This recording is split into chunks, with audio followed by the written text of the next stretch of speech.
Hello friends, வணக்கம். இப்போ நம்ம பார்க்குறது அஸ்ஸாமில் இருக்கிற காமாக்யா தேவி கோவில். காலங்காத்தால் 3 o'clockலாம் கிளம்பிட்டோம். 2 o'clockலாம் எழுந்து குளித்து காஃபிலாம் குடிச்சிட்டு கிளம்பி பாருங்கள் எவ்வளோ லைனில் உட்காந்து. எத்தனை மணிக்கு தெரியுமா? இது 3:30க்கு இவ்வளோ கூட்டம் கோவிலில். கோவில் என்னமோ 6:30க்கு தான் திறக்கிறது. ஆனால் கூட்டம் பார்த்திங்கன்னா அப்பயே வந்துட்டு, ஏன்னா வெள்ளிக்கிழமை அன்றைக்கி 20th டிசம்பர் 20th அன்றைக்கி வெள்ளிக்கிழமை கூட்டம். இங்கே வந்து ஸ்பெஷல் டிக்கெட் பார்த்திங்கன்னா 501 ரூபா டிக்கெட் தான் இருக்குது. அப்புறம் ஃப்ரீ தர்ஷன்.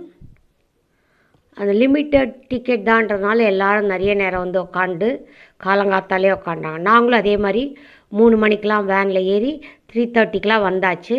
கடையெல்லாம் பாருங்கள் அப்பயே ஃப்ரெஷ்ஷாக திறந்து 3:30 மணி 3:45 மணி மாதிரி தெரியுதா, எல்லா கடையும் திறந்து சூப்பராக அம்மனுக்கு வேணுங்கிற பூ பழங்கள் எல்லாமே, வளையல், நாங்களும் வளையல் குங்குமம் எல்லாம் வாங்கிட்டு போய் கொடுத்தோம். ரொம்ப அருமையான கோவில். காலங்காலத்தில் இருட்டாக இருக்குது. ஆனால் பார்த்திங்கன்னா டீ கடை, சுவாமிக்கு வேணுங்கிற பூ பழம் துணி, அம்மனுக்கு புடவையெல்லாம் சாத்துறாங்களே துணிலாம், அதெல்லாமும் கடையும் நல்லாயிருக்கு.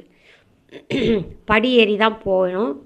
என்ட்ரன்ஸ் வந்தாச்சு, படி ஏறி போக வேண்டியதான் மேலே.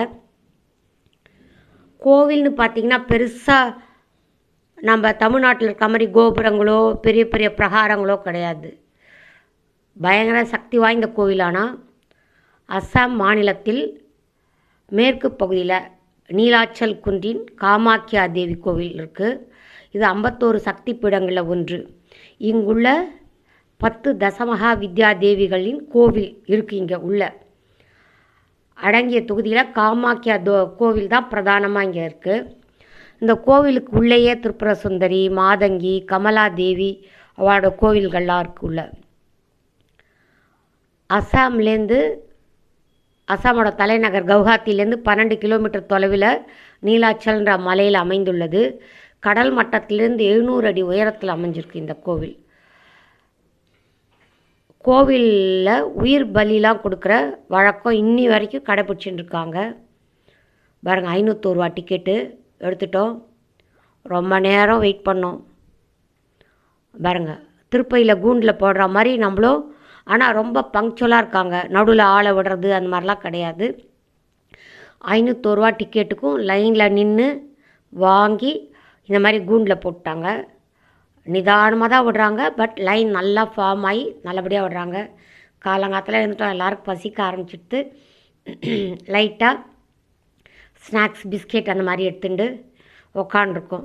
கோவில் கோபுரம் பார்க்க தான் பெரிய கோபுரம். உள்ளே போனீங்கன்னா சின்ன கருவறை தான். ரொம்ப அருமையான கோவில் இது. இந்த கோவிலை காமரூபம், ஹரிக்ஷேத்திரம், காமகிரி, காமயோனி மண்டலம், மகாமாயாஸ்தானம், நீலாச்சலம், நீல் பர்வதம்னு பல பெயரில் புராணங்கள் குறிப்பிடுறது. அதே போல் காமாக்யா தேவிக்கு திரிபுர பைரவி, காமதா, மங்கள கௌரி, காமரூபிணி, யோனி மண்டலவாசினி, மகாகாளி, மகாமாயா, காமேஸ்வரி, நீல பார்வதின்னு பல பெயர்கள் புராணங்களில் கூறப்படுகிறது. இங்கே சிலை எதுவும் காணப்படுறதில்லை. யோனி வடிவத்தில் உருவான ஒரு தட்டையான பாறை மட்டும்தான் வணங்கப்படுகிறது.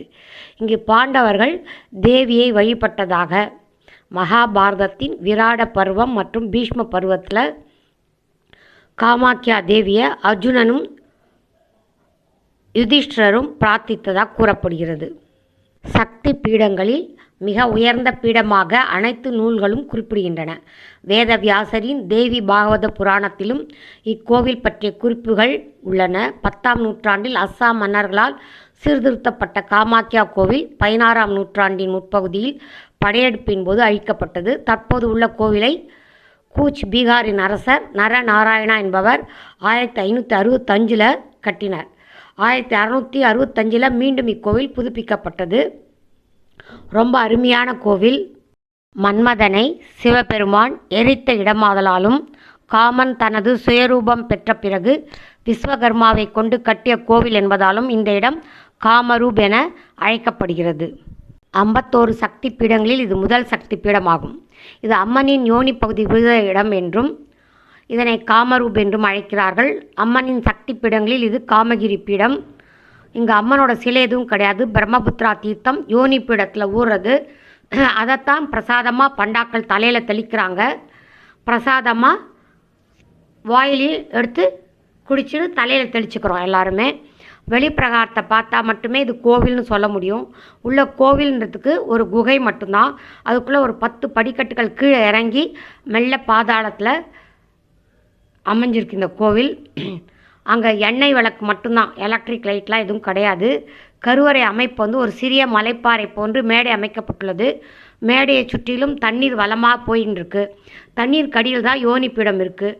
அந்த யோனி பீடத்தின் மீது கை வைத்து மேடையில் தலை வைத்து வணங்கி பக்தர்கள்லாம் வணங்குகிறார்கள். மேடையின் கீழ் ஓடும் தண்ணீரை சௌபாகிய குன்னு அழைக்கிறாங்க. பிரகார சுவரில் மங்களச்சண்டிகை, அன்னபூரணி, நீலகண்ட மகாதேவ், மானசா தேவி போன்ற சிற்பங்கள்லாம் செதுக்கப்பட்டுள்ளது. வசந்த காலத்தின் பொழுது ஆண்டுக்கு 3 நாட்கள் இந்த ஆலயம் மூடப்படுறது. அந்த நாட்கள் தேவி விலக்காகி இருக்கும் நாட்களாம். இந்த 3 நாட்களில் பக்தர்களுக்கு ஆலயம் செல்ல அனுமதி இல்லை. இக்கோவிலில் பைரவர், கிருஷ்ணர் போன்ற கடவுளர்களின் சன்னதிகளும் இருக்குது. இங்கே ஏற்கனவே சொல்லிட்டேன் உயிர் பலி கொடுக்குற வழக்கம் இருக்குதுன்னு. அருகிலேயே தாராதேவி கோவில், சிவன் கோவிலாக இருக்குது. அதையும் போய் பார்த்தோம். சிவன் பார்த்திங்கன்னா கையால் தொட்டாதான் தெரியும். ஏன்னா தண்ணியில் பிரம்மபுத்திரா ரிவரில் தான் அடியில் சிவன் இருக்குது. அருமையான தரிசனம் கண்டு ரொம்ப ஆனந்தமாக இருந்தது. 3 மணி நேரம் ஆச்சு தரிசனம் கிடைக்க. ஆனால் அருமையான தரிசனம். உள்ள மூலஸ்தானத்தில் கேமராலாம் எடுத்துன்னு போக அனுமதி இல்லை, ஆனாலும் எடுக்க முடியல. தேங்க்யூ ஃபார் வாட்சிங் திஸ் வீடியோ.